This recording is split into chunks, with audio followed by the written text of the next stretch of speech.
Patricia O'Connor, aka Patty O, and Frida Dorsey here, and we're going out on our patio, aka our balcony, because it is so nice. It is so nice. Have a quick look at our ponderosa. I thought I would take an opportunity before our lights go down for the day to take a look and see how we're doing. This is kind of a quick look at the ponderosa. I think this is like a back view of it, but I brought everything, I pulled everything down. It was more up here, now it's more down here. And I put a little bit of, I haven't been doing this lately. I mean, I didn't do this in the last couple of days. This is just where I started. I put a few Cheerios in here, in that it's got a little graceful curve there. And I continue, and I'm continuing that lyric, right?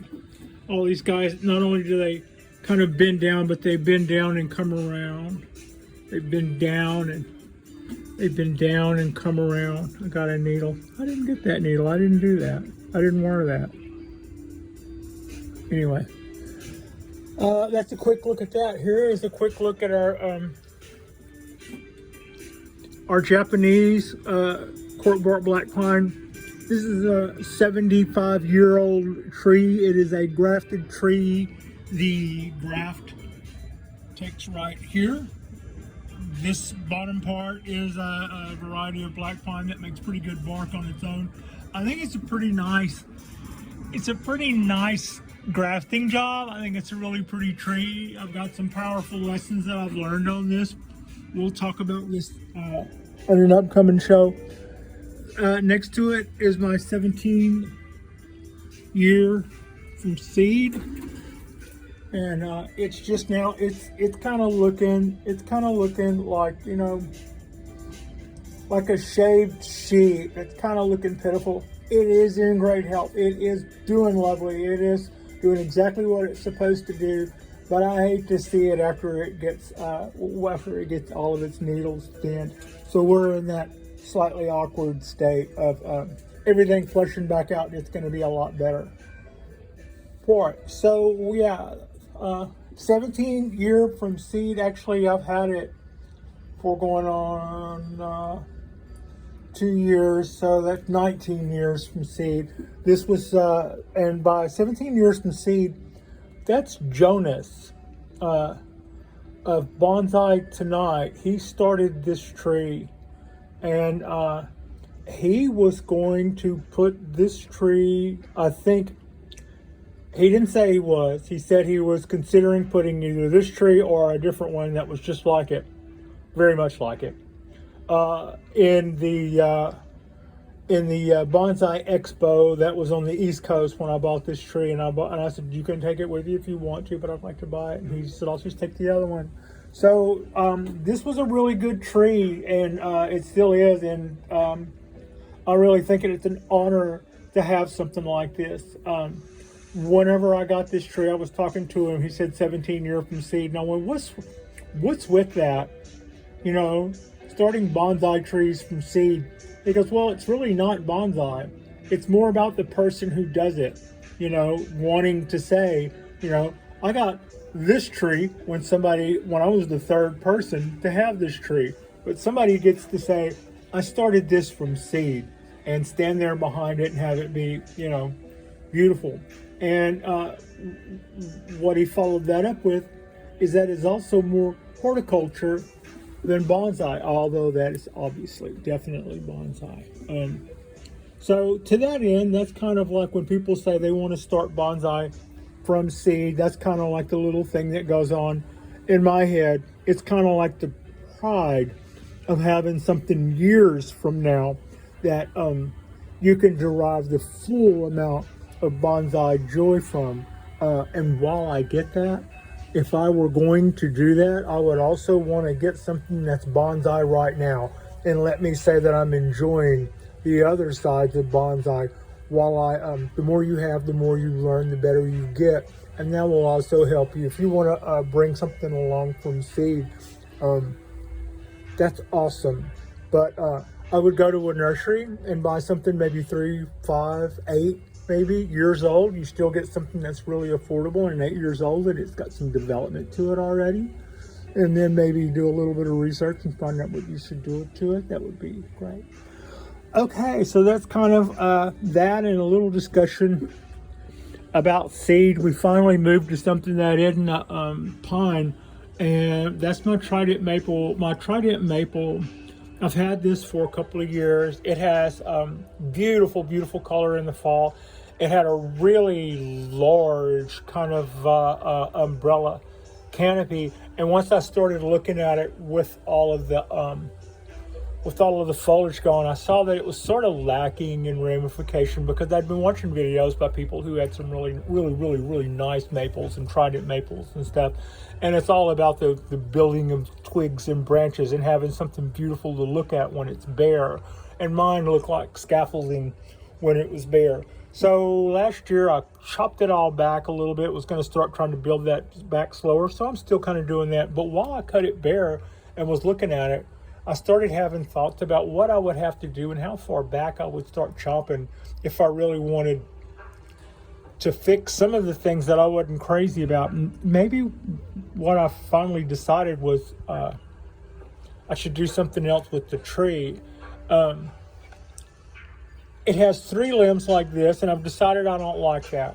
It looks a lot better before I decided I didn't like that and cut it back. But if I let it go back now and have a beautiful canopy and structure, but part of me wants to make use of that trunk, and part of me wants to make use of that lean and start cutting some of those 3 trunks back and grow out other stuff, which would just make this at best a 10 or 15 year project. I might be speaking out of turn there. There might be if I start looking ways to speed that up, but I don't think it would be. I think it would be slower than what I'm doing with my bald cypresses to try to make that a twin trunk or a single trunk with some decent vibrication coming off of it, and then building off there instead of having a chicken's foot. I think that would be probably more work than I'm. So I'm kind of in the middle. I'm believing that what I really need to do right now is get off my butt and weed it, because it really needs that, and work on the top of the substrate some.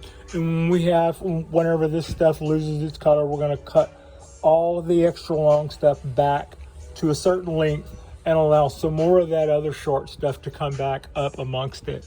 So we're going to rebuild the canopy and decide what we want to do later. But in the meanwhile, I think it's too short, and except for all the stuff that's too long, but I'm not going to cut it until fall. Next, our Dawn Redwood. We did some wood carving on this just a few short weeks ago, and it's fine with what we did. It's not presenting any problems. It's not complaining much. I have reinforced the amount of food that it gets. I should probably cut this.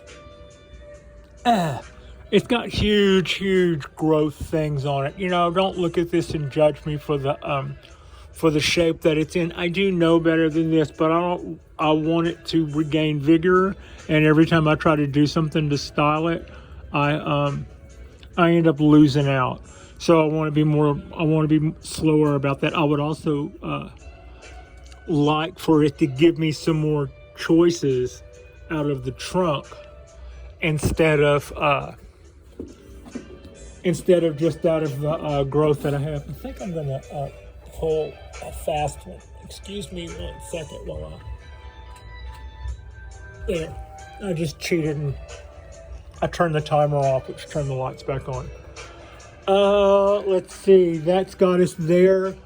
This part over there is my wisteria. I just went ahead and went to it. It's really quick. There's not a lot to say. It loves that location in the sun.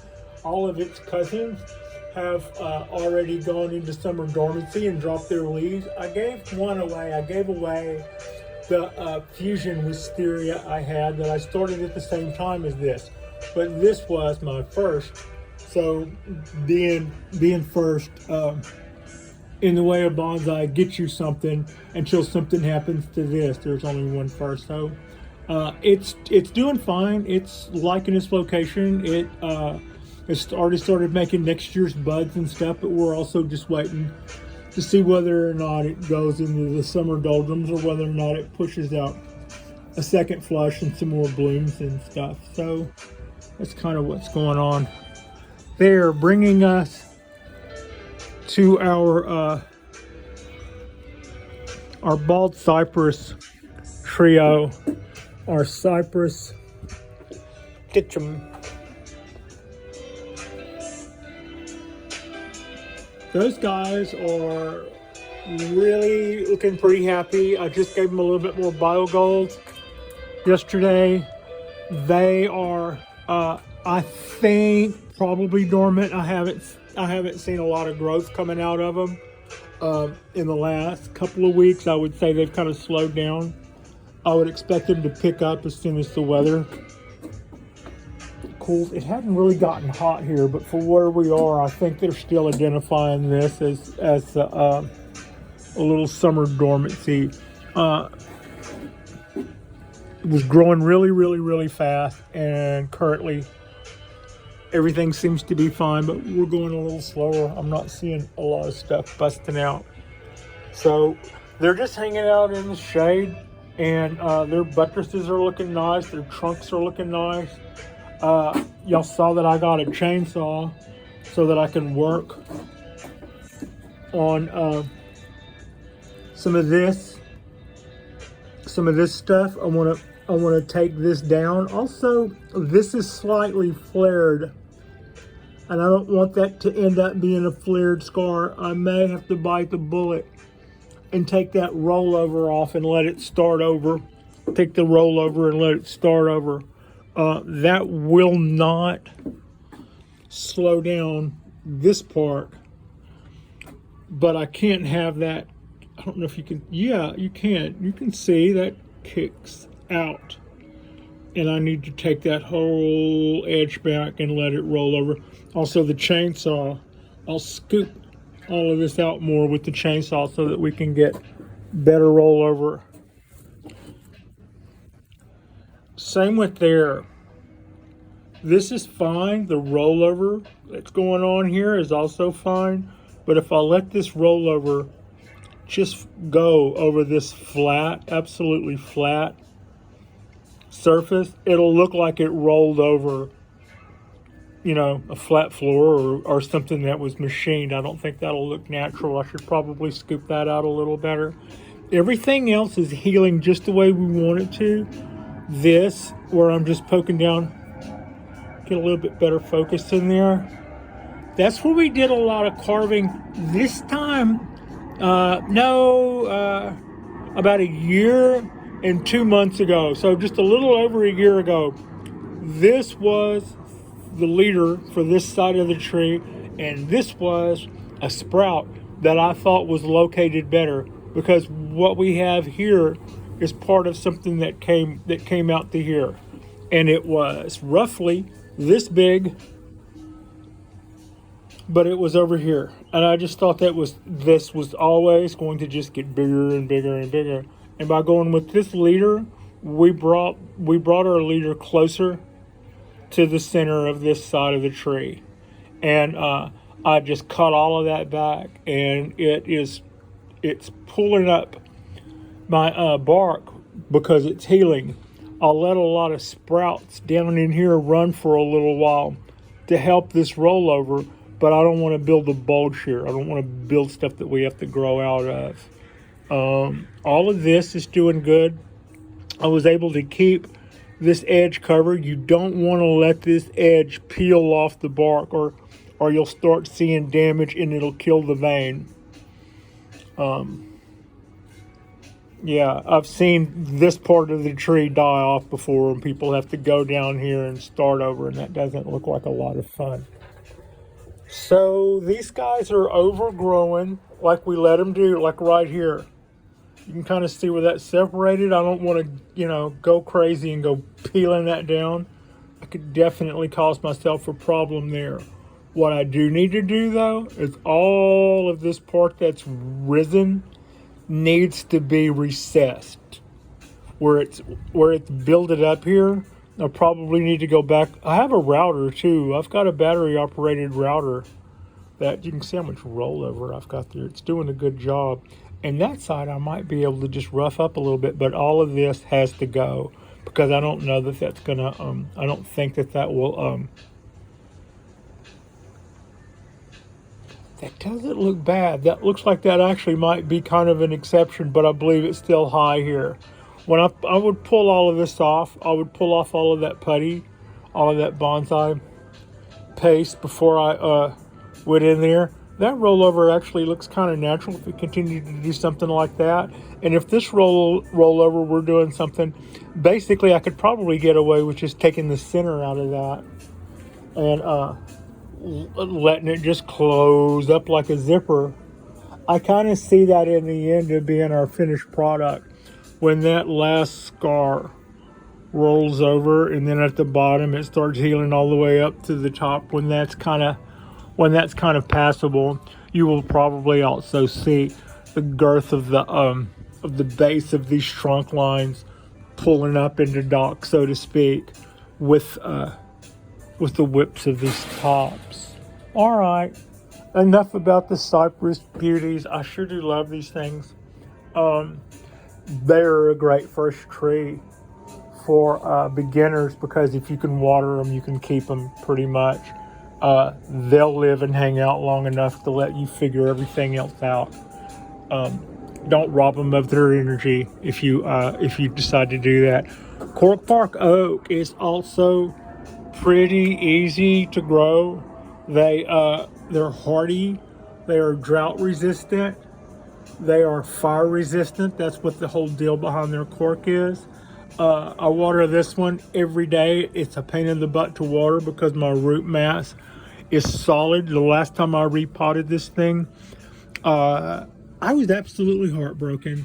The day I repotted this thing, I was absolutely heartbroken. I had just lost my dog baby, and it was also January 6th, which was kind of a sucky day all the way around. And looking back, I didn't get this root mass clear enough.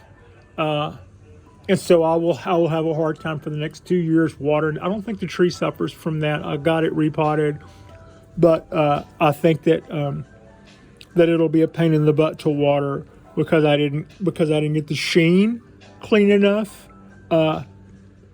It would have been a couple of hours worth of job, and I was doing it by myself, and I just kind of felt a little. I had just lost Rosie that morning, and that was my 16-year-old pit bull Chihuahua. So, yeah, I could have been better. I could have done better by this. I think I was scraped by Rosie, and she was scraped by me, but I probably could have done a better job of repotting this. So the price to pay there is that I have to take my time and really let the water soak in, or I'll be robbing the sheen, which is the part of the root mass that's like having good gut health. It's having a good sheen. If you're not getting water in there on that part of the tree, well, then it will cause problems. It will cause issues. You'll have buildups. That's where things will end up. Also, I feed organically. These guys get biogold. Everything I feed, when it gets fed, gets biogold. And that helps with microbes and nutrients and all the necessary stuff, but it doesn't overdo it, so I don't get a lot of stretching. These things are hard to ramify if you are just guessing on what to do. And I do see a lot of them that look like mine, and that I nicknamed this tree Log because it's kind of straight up. I had toyed with the idea of sawing it off and starting over the 10-year rebuild of branches from something like this, or maybe sawing it off to here and starting something like this. I have a hard time seeing that. I am getting the branches and the ramification that I wanted once I learn how to do it. And the secret is water it more, feed it a lot. In the summer, whenever you get a bunch of sprouts, let them run until they start to elongate in between the nodes, and then prune them, and it'll bifurcate. And if it's getting plenty of sun and it's getting all kind of food and water, it'll probably do your secondary and your tertiary, and you can just get a lot of growth going in a season. It's one of those trees where it will produce a branch in the direction of the last leaf left on the branch or twig that you just cut. So you can decide where you want the branches, which direction they're going to go in, and how they're going to look. And what I did was prune everything back fairly heavy. I let it grow out a little, and I'm trying to build structure that will come way out to here, and this will eventually blend into this, and hopefully this will come down here more, and this will meet this halfway, and that'll be just kind of a, but I'm not going to grow anything long to get there. We're just going to keep inching our way and cutting back and inching our way and cutting back until we get twigs and branches and ramification that we like. And excuse me, excuse me. It's been this has been the kind of tree where I've been able to have the time to figure that kind of stuff out, because it's kind of like my bald cypress. As long as you don't stop watering it, as long as it gets watered, you can hang in there, and it'll give you time to figure out the other stuff. There for a minute, I was keeping branches that were ugly because I didn't know how to get it to back bud, and it seems like it would produce a branch that would grow long, and there would be stuff on the end, and everything back here would die back, and I would hate the branch and not want to cut it because it was only one of 3 on there. So the answer to that was clipping the ends to release the auxin so that it would back bud, and feeding it and up in the water. And that in the last 2 years has totally changed everything about this tree, and it's starting, it's on a better foot now, and I've seen a few more like it, and I've got the confidence, I think, I'm probably going to stick with this tree as is, meaning I'm probably not going to do any major chops to it or anything. I think I can build a proportional nice tree out of there. Whereas before I was a little concerned about the length. I'm like, how big does this thing have to get for this to become proportionate? I've seen longer, skinnier come out nice. I'll say that. This is my coastal oak. It also has its back to us right now. And for a tree that's got its back to us, it's not rude. It's just enjoying the sunshine. And this tree has been a joy. It's about 30, 40 years old. It was started by a nurser who started it from seed. It came from a local bonsai artist who came across it by being a cool bonsai artist. It has a hollow feature on the other side. This year, I've added to some styling choices. I'm letting some of this smaller stuff on the bottom come out. I have in the past cut everything down low, like these guys here. They're not long for this world. They'll help us get a little bit of girth, and at some point I'll pinch them. But branches here and branches, I have another one over here. I'm going to let these guys go, and they're going to be the bottom, my new bottom. I don't want the tree to start getting too tall and have everything happening up there. At some point, I may do some chop. I may do a chop up here because this is getting a little too far for me. But all in all, this tree had major dieback a year and a half ago. We'll say 2 years ago, fall, when it's fall. And we're coming back from that, and it is doing fantastic. It gets basically the same story that I would tell again. Biogold, more regular watering, and both of my trees get a twice a year, all of my trees get a twice a year systemic treatment. And one thing I'm doing differently than what I've done last year is when I get a tree, within 2 weeks it gets systemic treatment put out there. We don't wait till next time around to let it jump in. Yeah, this has been a really good tree. I would say that oaks are pretty easy to do. They're really heat tolerant. They can be kind of tricky in some ways on ramification if you're not really used to cutting the ends or pinching the ends. They'll just grow long and then suffer dieback close in. So pruning or pinching will keep them doing stuff. And I think whereas I have been pruning stuff, I've been reading where the old guys talk about pinching. So I'm going to start looking more into pinching and see if that might be neater, because this is like you can see my last cuts. I'm wondering if pinching is better. I haven't been pinching it. I thought that would be less exact. But I want to try pinching and see what that does. But I'm about due. I'm probably within 2 weeks. It's all these little salmon, little colored shoots. They're so pretty. This thing looks so hard and woody, and the spikes will shank you. I mean, like seriously shank you. And when you handle the leaves, it's kind of like, they feel like almost artificial plasticky. But at the same time, the salmon stuff, the brand new shoots, that little stuff, this stuff is fragile.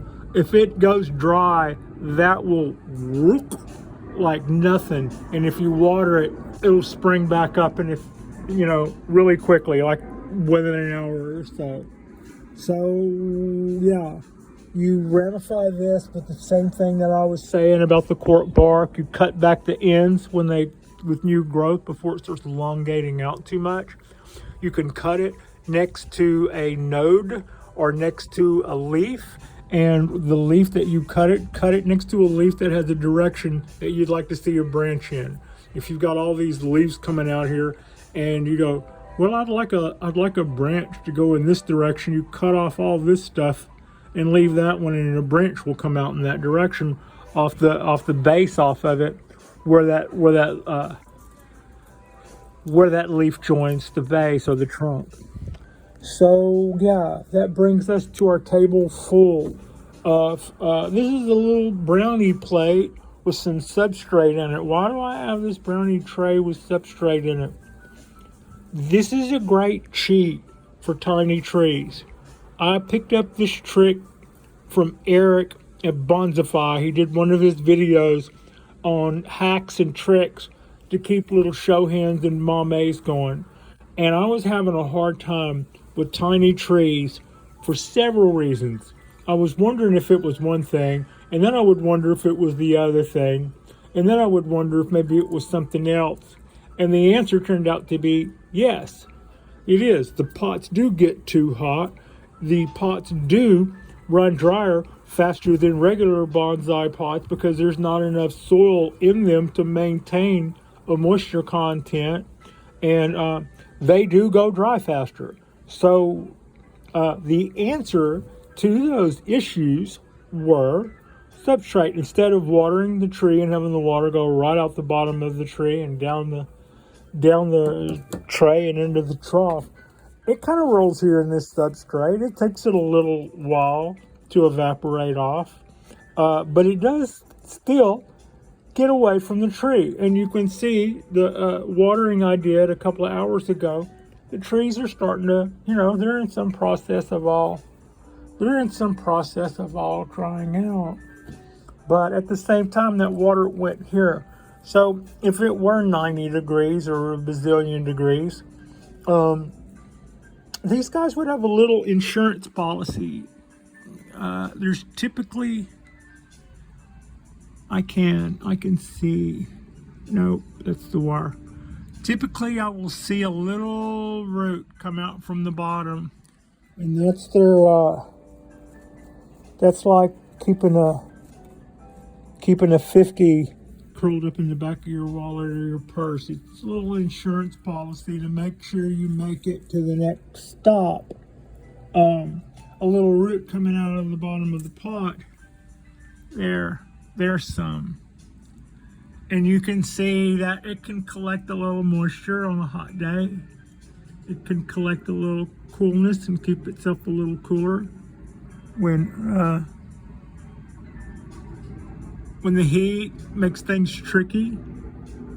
So those little escape roots can do that for you.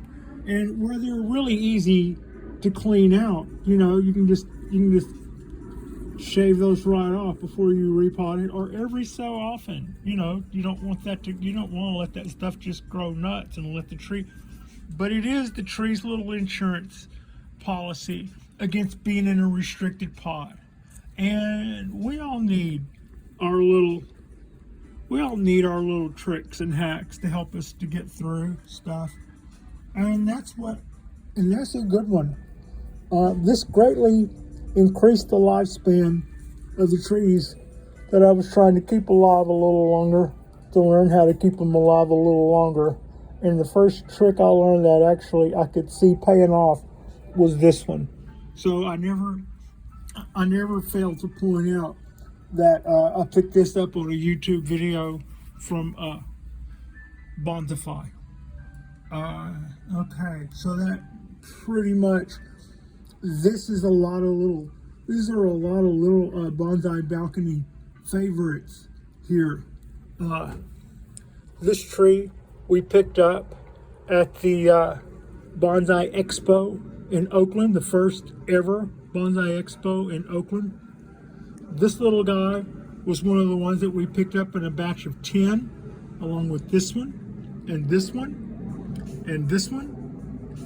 And they all got put in this shape last fall. This little peanut here is one of 6 that came to me, and the other 5, this thing was really tiny, but it was extra green. And all the rest of all the other 8 were very yellow, and some of them looked like they were kind of on their last leg. I should have put them in intensive care. Instead, I wrapped them and bent them and folded them. And out of the original, I ordered 10, 9 actually showed up, Florida counting. 9 actually showed up, and out of that, I managed to kill a couple by not just trying to save them as soon as I got them. I wired them and messed with them, and then went to go see what they would do. And 6 of them made really pretty little bonsai trees. They were so small that they came out way cuter. I mean, yeah, those came out just absolutely precious. I'm gonna see how small I can keep this, and this is my little wabi sabi, and that describes all of those trees in there except this one. This tree I have named. This is Buck Fitty. Buck Fitty. And Buck 50 or Buck Fitty is my $50 challenge tree, or as I like to call it at the time, $50 no holler. I actually said that wrong. I said it was during COVID. It wasn't during COVID. It was while I was recovering from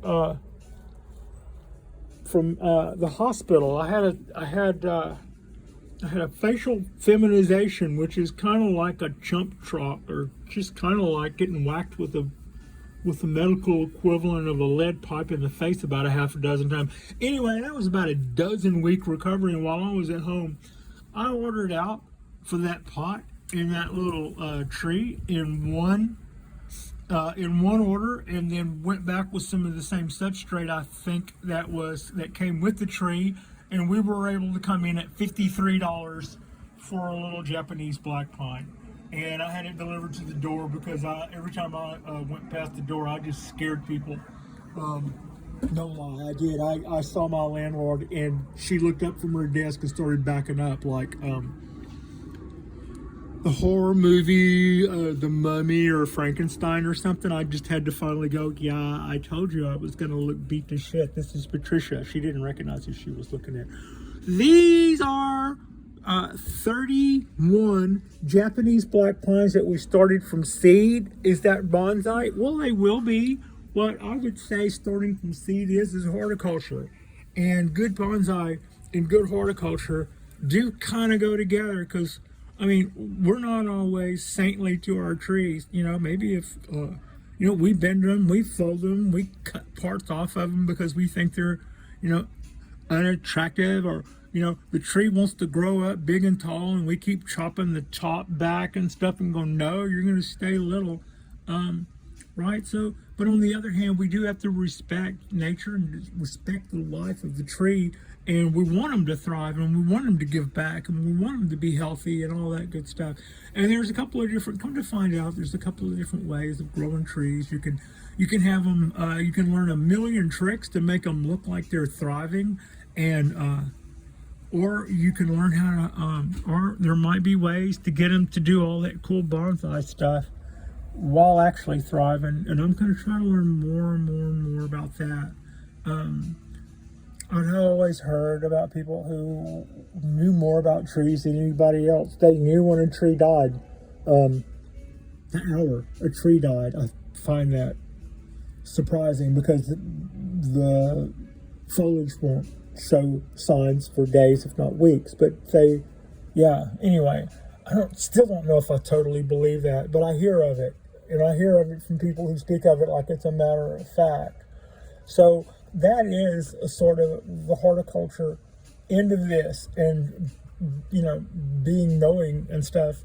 But on the other end, you shouldn't have to see how long you can take in between waterings to keep a tree small. You should be able to use other practices to keep a tree small. Having 1 foot in death's door, shouldn't have to be good bonsai. That's kind of what I'm saying. And I'm still learning, but to that end, I'm willing to play with whatever works. I'll dance with the devil or dance with whoever that keeps my trees happy and keeps us moving on the same page. So opposite of this tray would be this tray. I kind of skipped one, but that's okay. We'll come back to it. And these are our starter bonsai trees that are all in starter pots. This is the bonsai pot, but in reality, it's still over potted. So that's kind of what I'm saying there. And these guys got the same treatment and the same bending that all of these did. I just went ahead and put all of it. Well, that one is actually more in this category. I could actually do that too, but I don't have to. I could put this tree right here. That would actually make that all 100% correct, because these are all over potted. I would say that they're not yet in the bonsai vortex. They are at some stage of pre-bonsai training. This is Frankenpine, the guy we just took and we unbound it. I cut all the wires loose from this guy just a couple of nights ago. And then I re-wrapped it and zip ties, and we have bundled it back up, and we'll just keep going with that for a little while.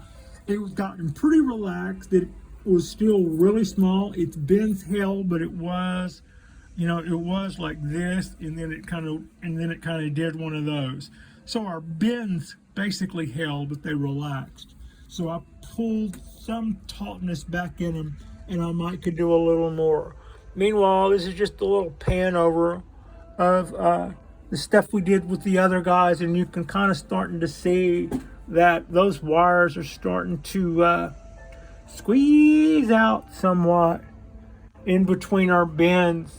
And this is our little cascade. Now, this is one of the ones that came, I think out of Washington or Oregon, I forget which, but this was a great nursery. I've never seen anything.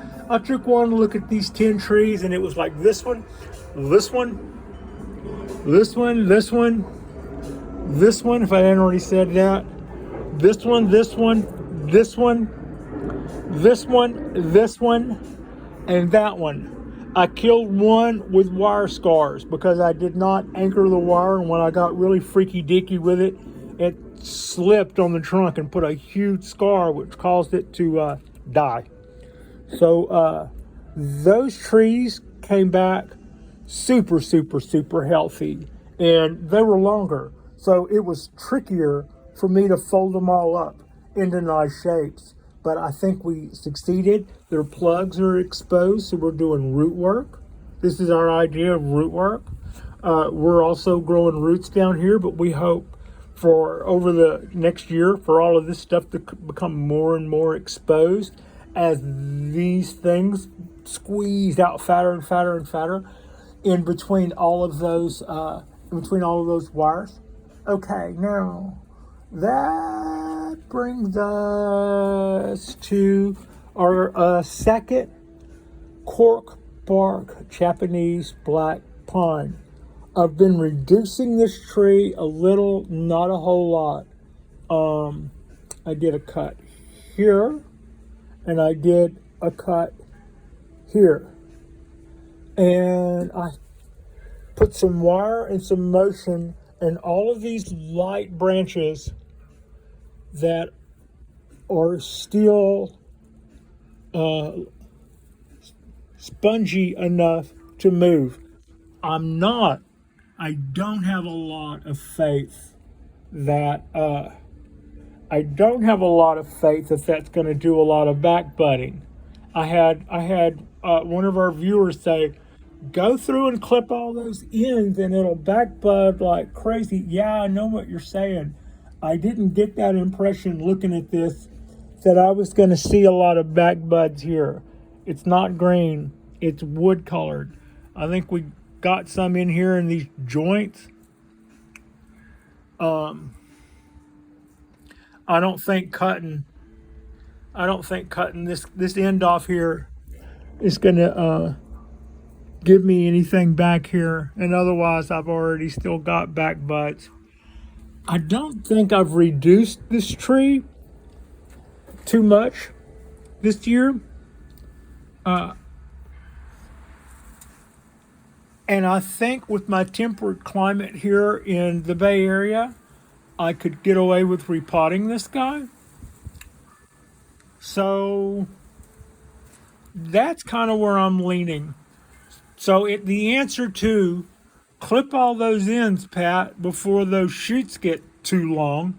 I think the boat has sailed on that. I think it's already too woody to do a lot of back budding. But we can start reducing the needles once I've got it in a bonsai pot. Once I've got it in a bonsai pot, then the amount of root capacity and the amount of nutrients that it can have stored up will be X. And when we cut candles next season, that will put us on track to start producing smaller needles that way. I think I've cut the tree back enough to where it's not too long.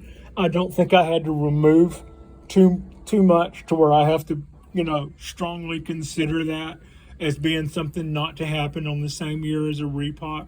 I think the tree is healthy. I also think my climate here in this part of California that I can pretty much get away with a healthy repot most of the time of year, given other things aside. In other words, if you make decisions not to do a big restyle and a repot in the same year, that is to be considered. But the part where people say you can repot a Japanese black pine from this month to this month is not as critical. I had kind of had that feeling going in, but I also thought that maybe I was being a rookie, or maybe I was being spoiled or over anxious or eager.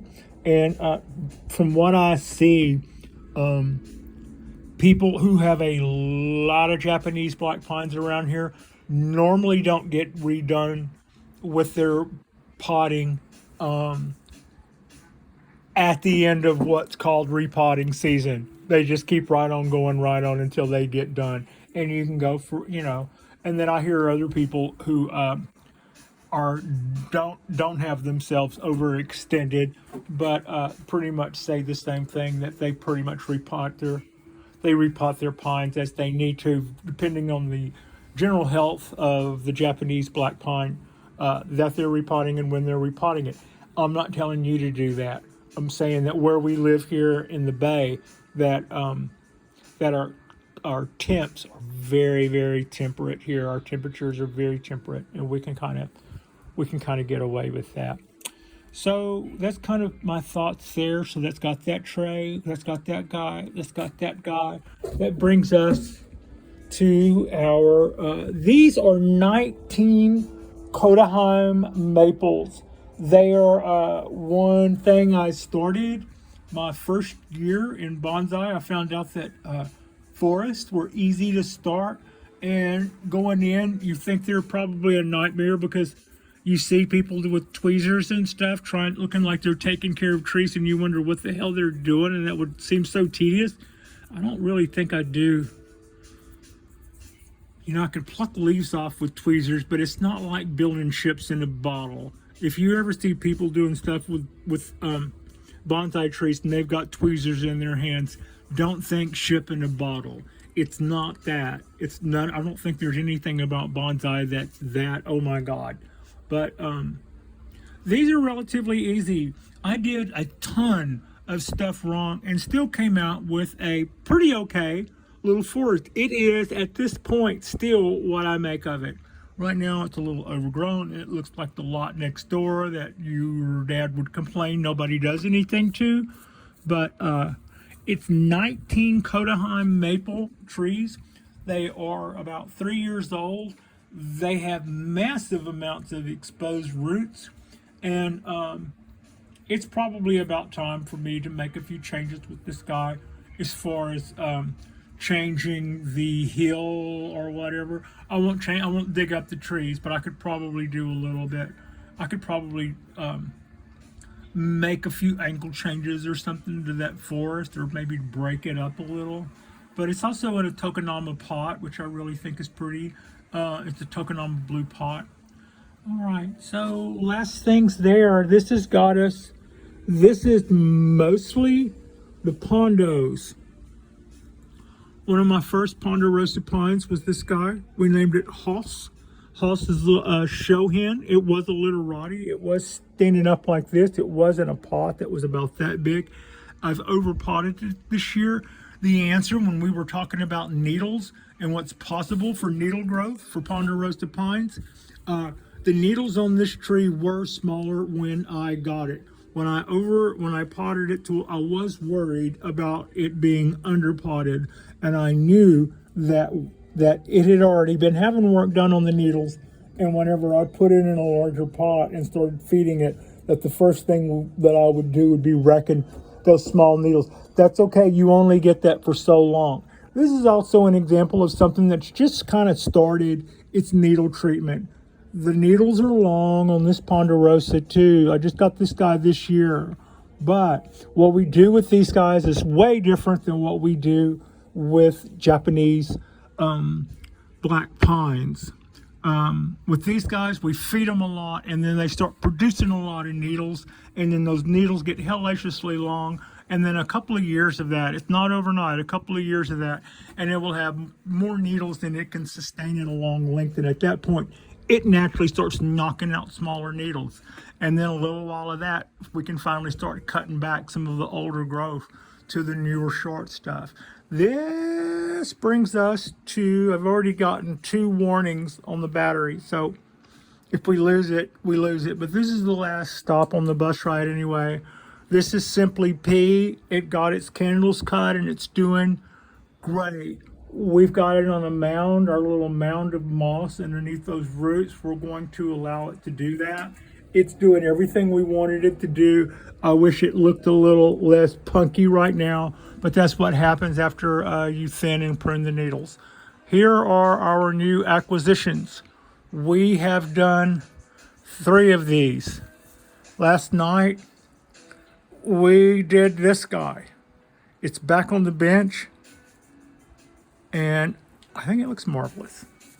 I think it's subtle for what we do, but it looks marvelous, marvelous. I think this was, I don't know. This was one of them we did. Oh, this was the second one we did. I made a couple of wiring mistakes on this, but as I recall, it started off easier than the last one I did last night, and I really like the results of it. I think this is really pretty. I cannot wait to see that wire begin to squeeze out from in between that. I can't wait to see that ponderosa squeeze out in between those copper wires. This was night before last. I'm happy with the work we did on this guy too. I think it came out nicely. It's like last year's wiring, I got to where I stopped making a certain amount of mistakes that rookies make, And then after 4 or 5 months of not doing that a bunch, I came back and I repeated a couple of those mistakes, and then I decided to pay more attention on the second one, and I made a different round of mistakes. But that came out. This one came out with less mistakes, but it was also more of a cluster F than any of the other two. So, yeah, but they all three I think are going to be absolutely fine. Leaving us with 7 more of these little guys, and we are going to fold these guys up like circus animals, like circus balloons, and I really look forward to it. We got our roots exposed. We got our motion coming out of the ground, looking like it's supposed to. These guys are off to a good start as bonsai trees. And when you were asking me earlier, when I was hearing people ask about what are we going to do about this needle length, are we going to let these trees grow longer? No, I'd like for these guys to be show hens if I could. And we're going to see how small we can get the needles. These are not, to me, they look beat up because of something I was talking about earlier. I keep getting into the ends, and this is kind of the last run for these needles. We're at, it's pushing out new needle growth, and we're seeing that all of these little needles along in the tooth. But this is an example of the needle length this little tree had, and I don't think that's unacceptable. But it was also shorter than that when I got it. When I overpotted it, I think that's going to be better for the tree, but that means I do have to back up and start over again on shortening these needles. But we're going to do that, and we can do that. And those needles are going to get shorter. These needles are going to get a little shorter than what they are, and then we're going to see how short we can get these needles. And at that point, we'll decide there's ways around that. You can let the tree grow a little longer to where whatever needle length you were able to get down to won't come off too large. Or you can begin to graft a different pine to ponderosa. The rootstock of ponderosa is very strong and can accommodate all kind of stuff. You could make, for instance, if you like it with long needles, but it didn't do well in your area, then you could cross it. You could put, not cross it, but you could put grafts on it for something else that had long needles that just did well here, Scott, loblolly, whatever, and then do it like you would do one of those. Or you could go with Japanese black pine, and then I would begin to treat this tree once I had had the grafts take a hold and they were established 1 or 2, 3 years down the line. Then you start pruning back all the ponderosa growth, and you begin to grow your tree as a Japanese black pine. It would have that smaller needles, and you would be able to do your needle shrinkage that way. So that's our